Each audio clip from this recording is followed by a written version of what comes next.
Good morning, students.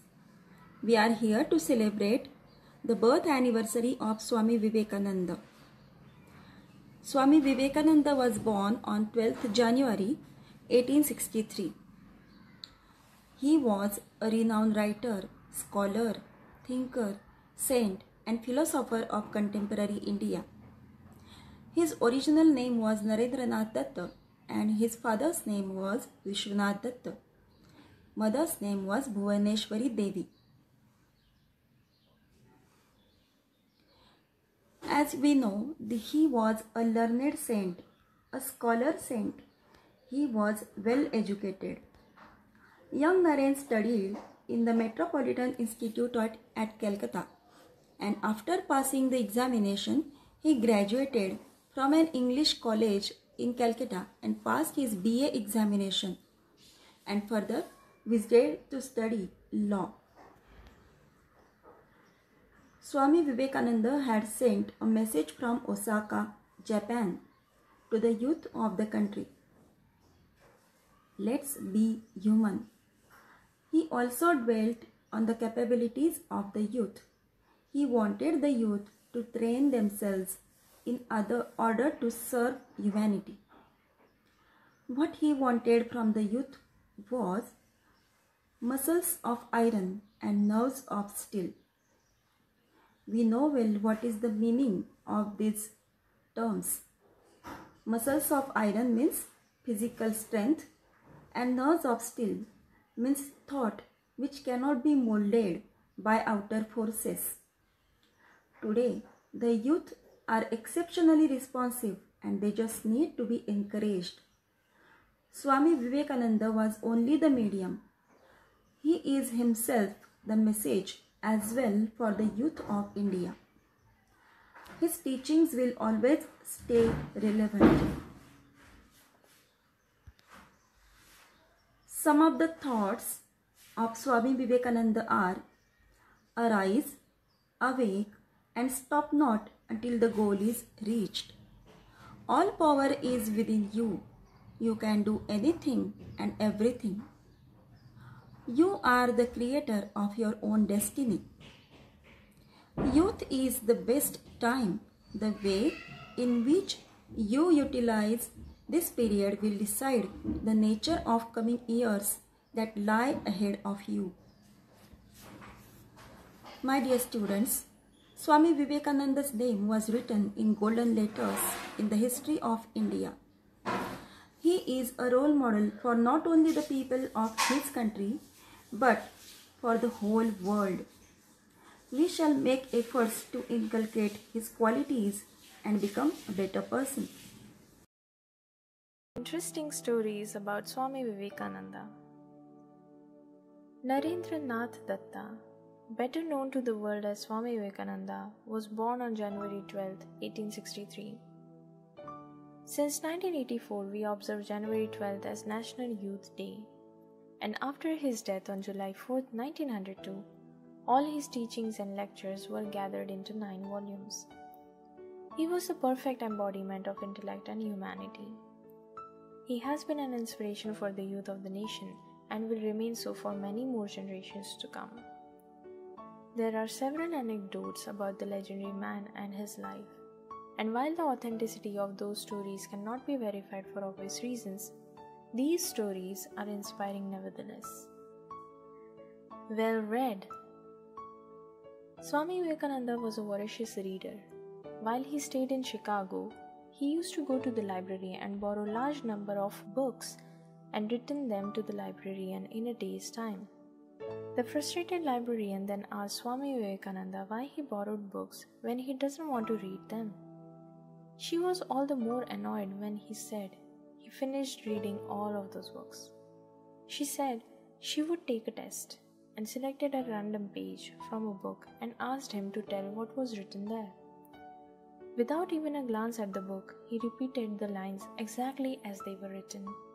She asked him several more questions, and he answered all of them without a flaw.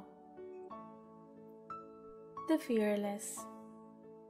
Swami Vivekananda was 8 years old when this incident happened.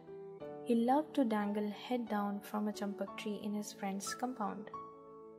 One day he was climbing the tree and an old man approached him asking him not to climb the tree. The old man was probably scared that Swami could fall and break his limbs, or was just being protective about the champak flowers when the kid questioned him why the old man told him that there was a ghost living on the tree and it would hurt him and break his neck if he climbed the tree again. Swami nodded and the old man walked away. The not so convinced 8-year-old climbed the tree again. All of his friends were scared and asked him why he was doing it despite knowing that he would be hurt. He laughed and said, "What a silly fellow you are. Don't believe everything just because someone tells you. If the old grandfather's story was true, then my neck would have been broken long ago." Now that's an exceptional common sense for an 8-year-old, isn't it? He was incredibly compassionate. Swami Vivekananda represented India and Hinduism in the Parliament of World Religion in Chicago, and before going abroad, he was tested by his mother on whether he had the right to preach Hinduism. After a delicious supper, both of them sat down to eat some fruits.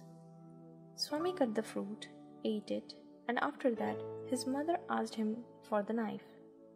He handed over the knife to his mother and was more than pleased. She said, "You have passed the test and you are now eligible to preach the world."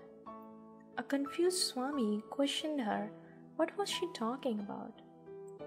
His mother replied, "Son, when I asked for the knife, I saw how you handed it to me.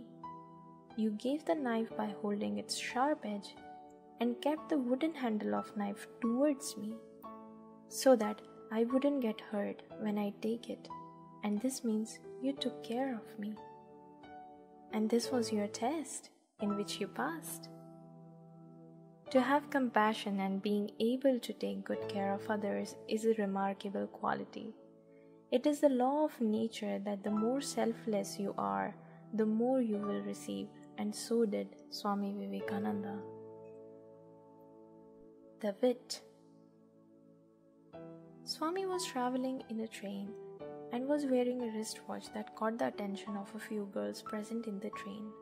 They were making fun of his clothes and his appearance. They decided to play a prank. The girls asked him to give them the watch, else they would complain to the cops that he was harassing them.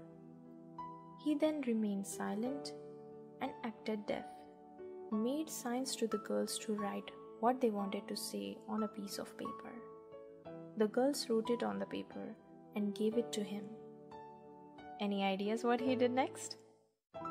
He then spoke. He called the cops and said, "I have a complaint to make." The power of concentration. While Swami Vivekananda was in America, some boys were standing on the bridge and trying to shoot eggshells that were floating in the water. They failed almost at every try. Vivekananda, who was watching them from a distance, went close to them, took the gun, and fired 12 times, and every time he fired, he hit the eggshell. The inquisitive boys asked him how he did it. He replied, "Whatever you are doing, put your whole mind on it. If you are shooting, your mind should be only on the target. Then you will never miss. If you are learning your lessons, think only of the lesson." My dear students, you just heard some of the stories of Swami Vivekananda. These stories unfold many qualities of Swamiji in front of us. Swamiji was brilliant. He was wise. He always cared for others. He was strong. He never succumbed to anything or anyone. You should also try to inculcate some of the qualities among you. Because you are the youths of our nation. You are going to shape our nation in tomorrow's world. So, it's your responsibility to follow the thoughts of Swamiji and make our nation a better place to live. Thank you.